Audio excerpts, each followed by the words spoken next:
decade, pretty much. Yeah, it was pretty much like when did Brett get his first world title? Was it like 92, 93? No. Sounds about right. No. Because 94. There you go. He beat Yokozuna at WrestleMania 10. Right. Yeah. But then he only had it for half a second because No, that was WrestleMania 9. Oh, that was WrestleMania 9. He had it for half a second. Hogan beat him. Would you believe? Hogan beat Yokozuna, and then here's something I could say that could literally ruin my wrestling cred right now. When I was a kid, I loved WrestleMania 9 so much. Well, you were a kid. No one can hold that against you. You're a child. I had a tape of it, and I used to watch it all the time. I fucking loved it. Now I watch it and cringe, but I loved it. It's the worst WrestleMania of all time. It's one of the worst. No, I would put it as the worst. I don't know if I would put it as the worst, but it's fucking outside. Close. It's during the day. Yeah. The sun never went down. That, I think, is the biggest problem. It ended with the sun still up, Yeah, the sun was still up. That was fucking stupid. Yeah. But going back, like, again, so there was an entire decade, easily, 84 to... Yeah, so that's pretty much perfect, isn't it? 84, 83, 84. 83. When was basically the first WrestleMania? So we're talking 83. Ric Flair also won in 1992. Okay, so we'll say 92-ish. All right? After it was held up. So roughly a decade. Mm-hmm. So roughly a decade. From like 84 to like 91. Hogan was the man. Hogan was for the most man. Of that. And if not all of it, more or less. And aside from the few times that Macho Man had it in that run, there was not a single wrestler that had it. It was Macho Man and Ric Flair. That was kind of it. Yeah. So... Because the only other guy really was Ultimate Warrior. So we're not calling him... There's no retconning because the poor man is passed. He was not a good wrestler. No. I'm sorry. I loved Ultimate Warrior. I absolutely did. I switched from Hogan to Warrior just like Vince told me to. Mm-hmm. Loved him like you wouldn't believe, but no. He was not a good wrestler. So, that being said, long story to get back to my point is, seriously, Smarks, do your fucking research because, frankly, the IC belt is the one you should be touting. Mm-hmm. The world even title the US doesn't belt. mean shit. The US even that. Because look at the history of the US belt. That has a lot of real wrestlers owning it. Like, I don't fucking understand it. Because the world title doesn't mean... Well, no title means shit to me, but I want... Because we know how the sausage exactly, is made. But even then, like, if I'm talking about, like, what I want to see is I want to see good IC title matches. I mean, I want to see a good match every time, but that's not always going to happen. Mm-hmm. But I can pretty much guarantee that every time the IC belt I just want to defend it. Yeah, well, that too. Kevin Owens doesn't get to defend it very much. Yeah. He hasn't defended it. I don't think since he's got it back. No, he hasn't. Which is really weird. I mean, granted, that was just a few weeks ago. One pay-per-view, but still. Yeah, that is kind of weird. Yeah, either way. Let's move on, because we've been talking about this for far too long. Lon beat Usos. Oh, I don't care. Dolph beat The Miz. Yep. Golden Truth. Now it's turned around. Now it's our Truth trying to make the team happen. Yep. No. You know what? If they did this, if they swapped 3 weeks ago, I would have still found it funny. Mm-hmm. But now it's just because we're going to get another 3 weeks of this shit. Yeah. Because basically it's going to be Mania when they have their first match together. And it's going to be pointless. They'll probably be in the Battle Royal together. Yeah, they'll help. They'll help each other get further or some bullshit. Becky and Sasha, the match didn't happen. It happened. It was pretty good, but it didn't end. Yeah. Properly. Charlotte beat him. I love it. Charlotte hit both at the same time, so you can't say, one was... No, she hit him at the same time. Double DQ. She thought she was so smart. She's like, I'm not fighting anybody at WrestleMania. Yep. And then I love Renee Young just like, actually... This was fucking great. Because she's just like, fuck you, Renee. I'm not fighting anybody. And Renee's like, actually, you're fighting both of them. Yeah. So, like, in the smartest way. Like, and the she's just like, smarmiest way possible. And how do you feel about that? Oh, I loved it. I loved it so much. I'm like, wow. She might actually be useful for storylines, because she can pull this off. And then Charlotte and Rick... That was the cattiest, bitchiest thing I ever heard. Charlotte and Rick just buggered off. They're like all sad-faced. Yeah. AJ beat Kofi in a fucking wicked match. You almost forget how good Kofi is. I know. Because he's just been the dancing goofball for so long now. He's the weird clap he does and the fucking ponytails, and he's kind of the forgettable member of New Day. He kind of is, because you got Xavier being the big talker, you got the trombone, you got Big E who does the "Don't You Bear Me Sour" and does the dancing. It's not even just that, because he's the big guy. Like he's also the big guy of the group, and Kofi's the athlete of the team, like, the actual rest, like the one with the cred. And he's just forgotten, and then you put him in a one-on-one match against AJ Styles of all people. Yeah, and then all of a sudden, and then you realize, Kofi Kingston is really fucking good. And this match definitely showcased it. It was fan-fucking-tastic. Gave it time. Yep. AJ won. It was great. I mean, that was the thing. There was actually a lot of good wrestling this week from this company, strangely enough. Right? It was a decent amount of matches. I'm like, wow, these were actually really good. SmackDown was better than Raw. It was. Oh, it absolutely was. Last week's SmackDown was way better than last week's Raw. God, yeah. And that's saying something. They really are taking that move to USA seriously. Well, we'll talk about it later in our usual build to WrestleMania, but I think that's where it's going. Yeah. Yeah. Bray promo. Mm-hmm. I don't know. What are you talking about? And that's what you love best about Yeah. Don't know what the hell he said, but you like hearing him say it. Basically. And then Dean and Kevin had an awesome main event match. Go figure. Yeah. It's Dean and it's Kevin. Who knew? And Dean won, which is smart because Dean's going for the world title. Yeah, he's got to look like a million goddamn dollars. Now, I hope people don't look at that and go, they're out, see? Look, they're doing the Kevin Owens. Yeah, well, I'm sure they did. Yeah. But, actually, no, I don't think they did simply because of the fact that it was Dean Ambrose. Hopefully not. Remember, English. Kevin Owens can't lose unless it's to another guy they like. Mm-hmm.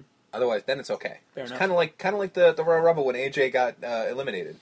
He was eliminated by a guy we like, so it's all right. Yeah, true. You know? If it was Roman Reigns, then all hell would break loose. We're gonna burn this mother down. You know, they'd be like, "What the fuck? How did AJ not win the title? Like that was never gonna happen.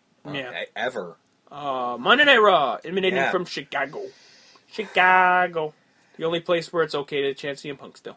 Well, I don't know if it's okay, but Vince did bring it on himself. Yeah, he did. He did. So, and so did Ryback later on in the evening. Well, yeah, that was Ryback trolling. Yeah. So we do start with Shane, and Shane's over. Shane's over, man. Nah. Like he got out there, and like this crowd was louder than the first crowd. Yep. He's just like he I think he's genuinely surprised by like really me. I'm the boss's kid. You know, you should hate me. Like I'm only Shane McMahon. Like you got to remember though, he's the boy wonder, right? Like he really is. And like they showed the package of like him fucking he earned his credibility, his death-defying. Like you don't Vince McMahon didn't have to do anything. No, fucking Shane didn't have to do anything. Yeah. He didn't have to do any of that. No. There was no need for Shane to do that. You can make an argument Vince had to do some of what he did. Yeah. To get the Steve Austin gimmick over. Yeah, the whole Austin, the whole Monday Night War, basically the whole upswing for WWE in the Monday Night Wars was based on Vince getting his ass kicked week in, week out. And get, actual matches happening. Yeah. So that kind of had to happen. He did take some unnecessary bumps, but that's only because he's crazy. Yeah.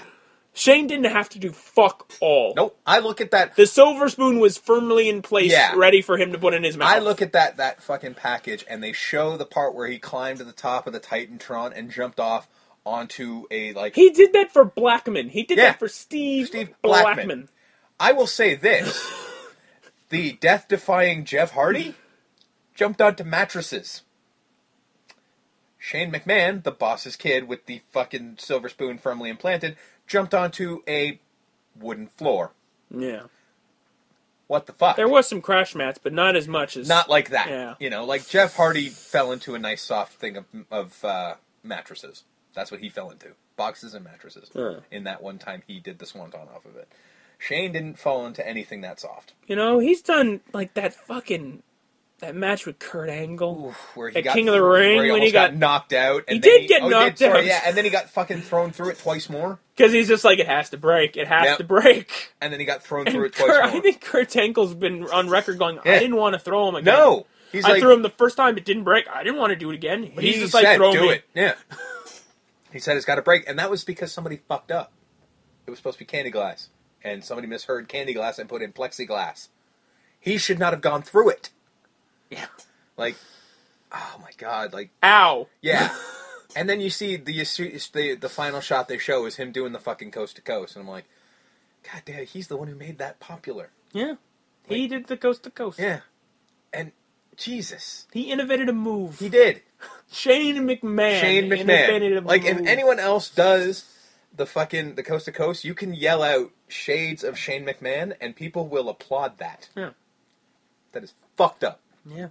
And I always do like the story that Vince tells about sitting there and he's just when he did it, I just flash back to him swinging across the backyard as a kid, and then he hit me, and then I'm like, oh wait, no, he's a full-grown man. So this is why these guys probably love it. Yeah. That they get to do this promo now. So Shane comes out, runs out his dad. Crowd loves it because Chicago hates Vince. Vince comes. Oh, first off, gong. Yeah, this was fuck. Crowd goes nuts. When I saw Vince where it was McMahon's going, song comes up. Oh my god. I fucking popped and I started clapping at nothing. I'm like, that is fucking brilliant. And Vince McMahon comes strutting out. Disappointed, are you? Good. I'm like, that's Mr. McMahon. Yes, there he is. I don't know what this old coot who's been around for the last couple weeks couldn't open a fucking plastic ball was, but that... This is Mr. right McMahon. There is Mr. McMahon in the flesh. And it was sort of like, you're looking at it going, holy shit, he brought it out one last time. You know, he's just like, come on, let's hear it. Yeah. Oh, is that the best you got? Let's hear it. And then CM Punk chants, and he was just... Yeah, that too, and come that on. And that one ended pretty fast. He goes, didn't have much of that one in you, did you? And I was Yeah. like, oh, man, you are looking to get a beating. Oh, I love him. And then he pulls out the fucking picture, like, I found this picture in my desk, you know, when I was writing you out of my will. Fucking dick. And then and then they show the picture, and then he's like, actually, I have it on me right now. In its frame. And then he throws the frame down, steps on it, and Smashes he's it like, and shit. you're a piece of garbage, and like, when you looked up to me, I don't blame you. Vince McMahon's invincible. But when you're beaten and battered at the hands of the Undertaker, and you're carried on a gurney, and your kids, and then I do love Shane's this. like, Shane's like, watch it. I was like, holy fuck, man, they're getting personal here, because that was shoot. And that was full on shoot. And when you're carried out, I'll embrace my grandchildren and say, don't worry, at least you have one good father figure to look up to. Yeah. Mind you, this was after Shane already told Vince that he's a complete fuck-up. So, I mean, it's not like it's unwarranted. And then he calls out local security, a.k.a. local indie talent. And they're just like, go in and get him. Get him, boys! And Shane's like, I'll walk out quietly. Don't you dare touch me. And I'm like, oh, we're going to see a fight. And then he started doing his little punches. Little punches, little dance. I was like, I fucking love this. And his knees. Yep. Because he's been working on his Muay Thai knees in the video. Did you see the video? Yeah, I did. I feel bad for that little trainer. Just little trainer. And Shane McMahon's towering over him. And he's fucking peppering him with these fucking knees. Just knees left and rights everywhere. And I love that that's what he was doing in the ring. Because that's all he knows. Yeah, that's all he's got. And then he tossed up the indie talent and... just walked out. Walks out, and Vince is all mad because... So we'll see more from Shane, and more from Taker, and more from Vince as the weeks go on. But this was good. Yeah. This was a lot better than last week. Infinitely better. Like, this is what needs to happen. A lot better. We need fucking Mr. McMahon. Like, we don't necessarily need Shane every week, because I don't think he wants to come out every week. It's good to keep it special. But we need when Vince is there, we need Mr. McMahon. We don't need Vince, the old codger doesn't know anything. Mr. McMahon has to come out and fucking just... basically eradicate. I want the guy who hired the entire WWE universe, quote unquote, and then fired them all. Yeah, exactly. They're all hired as of right now. Yeah. Guess what? You're fired. Yeah, like it just he needs to do a bunch of drastic shit that pisses everybody off. Yeah. You know, like just go nuts. Kevin Owens and Neville had a fantastic fucking match. I mean, water is wet. They were smart. They knew what town they were in, and they know they had to give some good wrestling because. And we got good wrestling on this show. Yes, so we did, because they basically were trying to curtail all the fucking CM Punk chants they could get. So every time they're into Chicago, they're like, appease them, because if they get bored for 1 second, they're going to chant CM Punk. We can't have that. Yeah, so we got to give them good wrestling top to bottom. So Kevin Owens wins due to shenanigans. Yep. And then he's going to do his patented powerbomb on the apron. And then Sami Zayn music hits. And I freaked out again. Sami Zayn comes flying out. Yep. Immediately, hockey punches. Hockey punches. Two good boys from Quebec, just hockey punches. Yeah. There was definitely nothing pretty about this. It was grab the jersey and just start swinging. Oh, it was great. Two Canadians just going at it like a big water. I'm surprised nobody got jerseyed. Because they grabbed a hold of the shirt. So I was like, okay, that was definitely, but I'm like, that's how you know it's a patented hockey punch, because you gotta grab the shirt. You gotta grab the shirt, and then you just gotta just go into town. Because they certainly did. I was like, oh my god, I love this so much. Grab a Timmy's and some poutine, hockey fight. Yeah. So, and then they're destined to do it forever. That whole deal. And yep. And yeah, this is going to be